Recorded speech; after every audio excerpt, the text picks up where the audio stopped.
Hi, this is Miguel from Soma Visuals, and I want to show you the techniques that I use to post-process images from Blender in Photoshop really easily. These techniques allow me to have a lot of control on the different elements of the render in Photoshop. So I just made this quick little scene, and this is how it looks right now. I'll show you how you can enhance it later. So if you go into the Compositing tab, you'll not have this. You'll have to enable it here in the Use Nodes. And if you go over here on the right in the View Layer Properties, you can see that you have a lot of render passes that you can select. And I'll show you how they'll look, but the ones that I usually use are the Diffuse Indirect, the Diffuse Color, and the Glossy Indirect. From the light ones, and from the Cryptomatte I use the Object and Materials. Cryptomatte is what's gonna allow you to select different objects in your scene and just create masks with them. Also, we use select objects and also material because some materials in my scene have 2 or 3 materials and I want to be able to separate everything out. So now we have these giant render layers and I'll just do a quick render. Right, so after you finish your render, you want to be able to see what the passes you saved look like. So in order to do that, you go into here where it says Composite and you change it to View Layer. And then you'll have all the different passes. So you can see the Diffuse Indirect gives you like a kind of clay render. So if you want to save out the clay render, you can use this pass. Also the Glossy Indirect, this is one of my favorite. It just gives you all the like glossy information of your objects and then you can take it to Photoshop and enhance all the light in your objects. And the crypto objects right now, they are empty. They don't have anything because we need to select it in the compositor and that's what we're gonna do now. Also you have the noisy image. I always like to have the noisy image and the denoised image because then in Photoshop you can create a mixture of both of them so you don't have like a super noisy image nor do you have a really super denoised one. So now you can exit out of this, and if you haven't already, I advise you to go into Edit Preferences and enable the Node Wrangler add-on. This will allow you to be able to see each individual pass here in the compositor. So if you click Ctrl Shift and then on the render layers, you can see I have this image here. I moved it a bit to the right and you can, if you go into the view here on the right, you can like move the image how you want. So I prefer to have it here on the right. So now that we have all of these render passes, we're gonna create a file output node. Here it is. And this will allow us to pick a folder. So now I can just click here. I'm gonna pick a folder. So I picked this render output folder and I created a folder called 01. This is where all of my layers will be exported to. Just click accept. And now if you go here into the right and click on Node, you'll see this giant menu and you can pick which file format and all the different options on that file format. I really like to use TIFF and I don't need alpha channel because there's nothing transparent in my image. So I'll just click this RGB, 16 color depth, and I usually set the compression to none. So now you can add all the different layers you want to export and pick a name for them. So I'll just do that really quick. Alright, so now I have all the different paths that I want to export, and you'll notice that I also chose which parts of my images I want to create masks of. So I'll just connect them.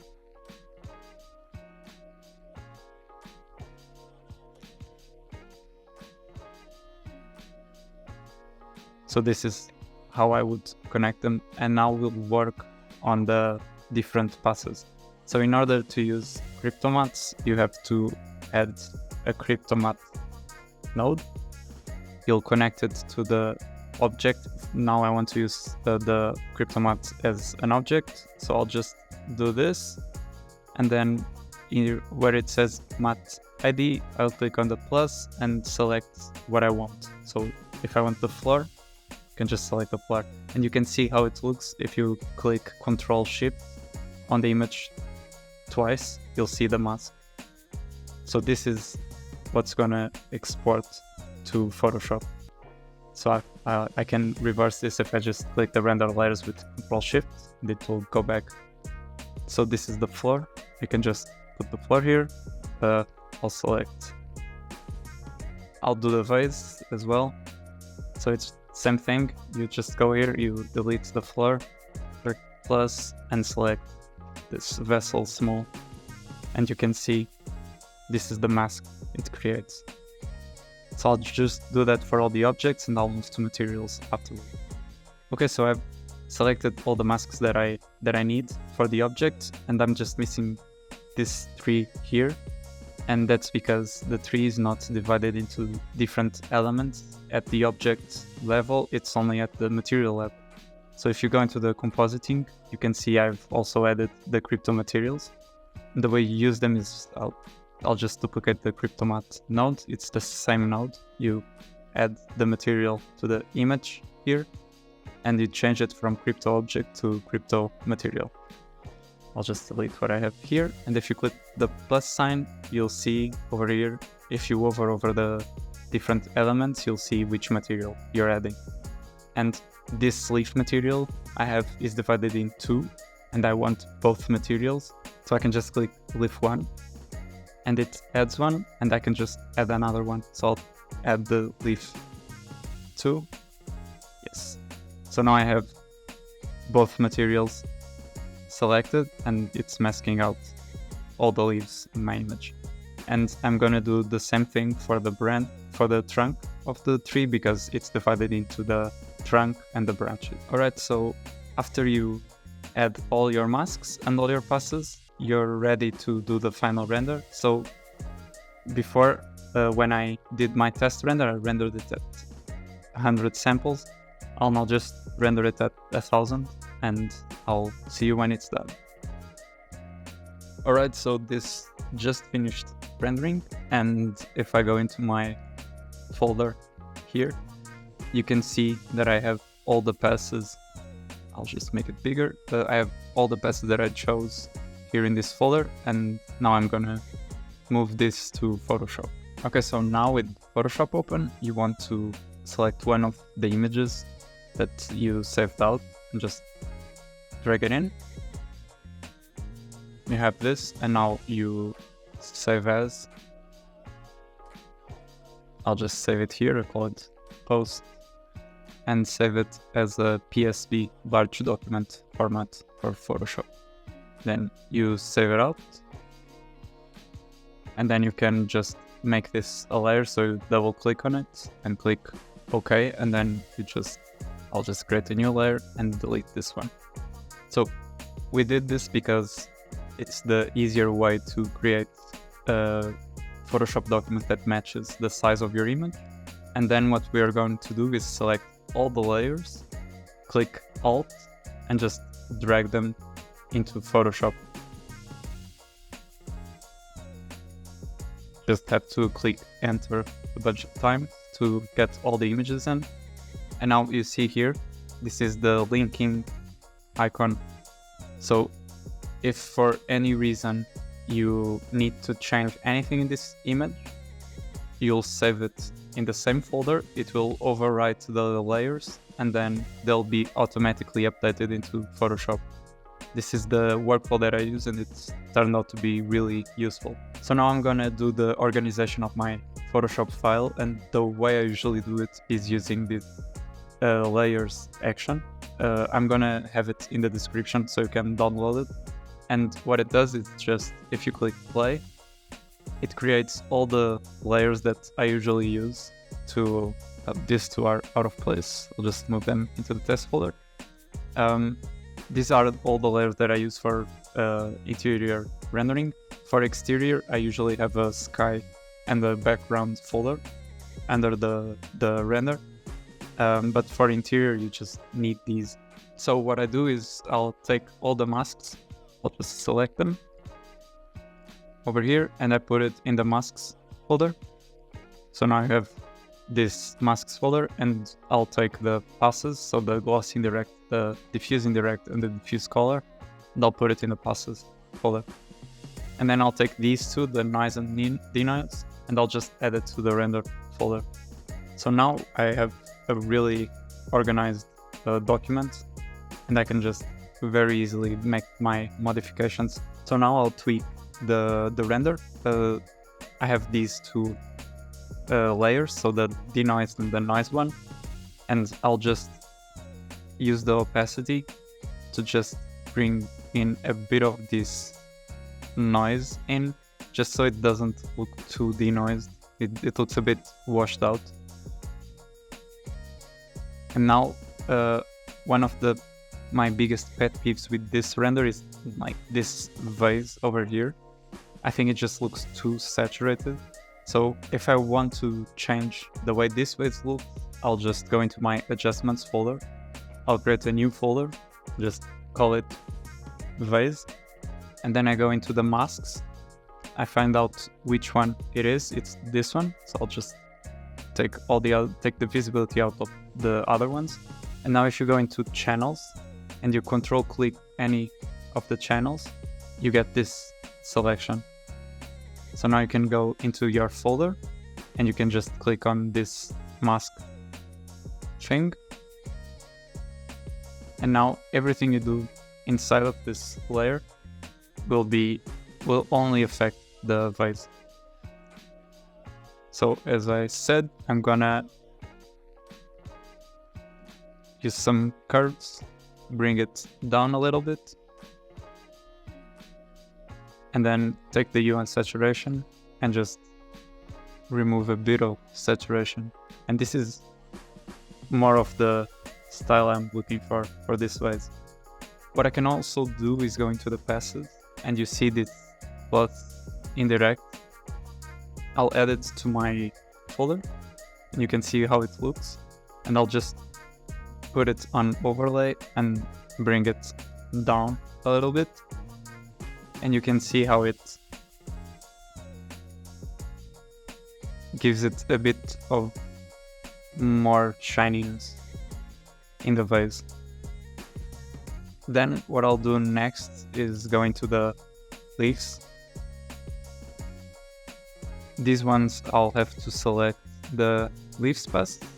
I'll go here, channels, control click, and then go into the folder and click on the mask. On this one, what I like to do with vegetation is use this gloss indirect. I'll just copy it over, put it inside the group, and just mess with it. And you can see it just gives it a bit more contrast. It's a bit noisy because we didn't do that many samples, but if you render this with more samples, you'll see like the path will become a lot better. But you can already see like it really enhances the way these leaves look. I'll just turn off the adjustments and turn them on again. You can see how like this now just pops a lot more. And I'll also do another one for the floor just to show you. So I'll just go here, select the floor, go into the channels, control click, and then on the floor I'll create mask. Shut down the masks, and then I'll add some curves, make it a bit darker, just an example.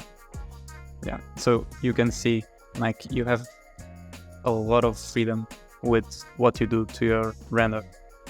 So after I do this, I'll just do what I like to usually do in my renders. I usually just darken this a little bit and use a gradient to make the foreground a bit darker, because that just pushes you a bit more to the top of the image.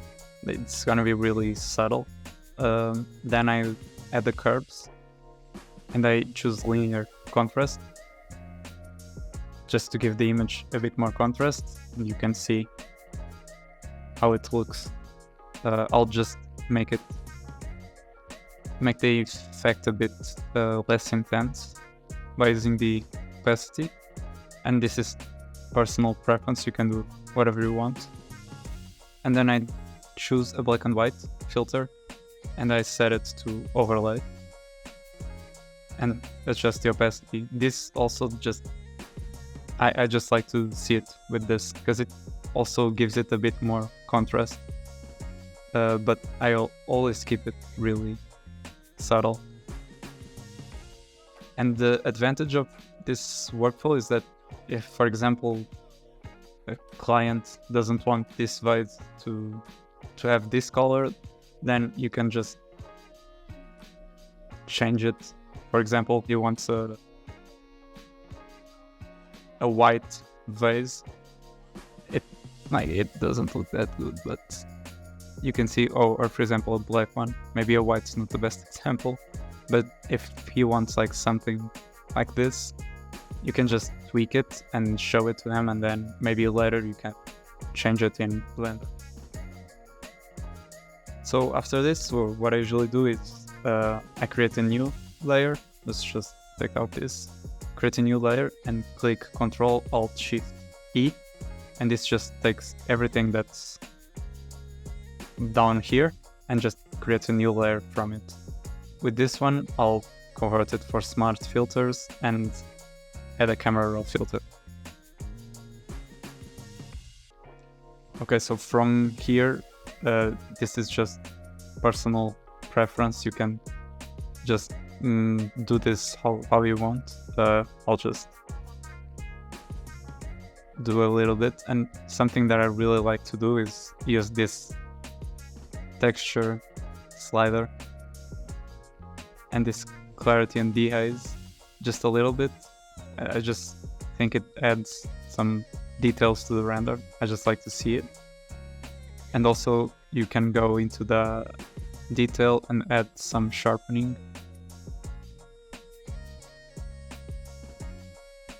Yep. And a bit of the vignetting, not that much. Just a little bit. Okay. So these are just some small techniques, and you can see how I'll just turn off this. If I turn off the post-production, you can see the before and after. I hope you enjoyed this video. I'll leave the Photoshop layers action so you can have all this automatically. I also have this test where you can see the black and white, and you can see the color as well. And they are really useful to match. For example, if you want to add people to a render, you can use these layers to match people to your scene really easily. If you're interested in that, I can also make a video on it. And see you.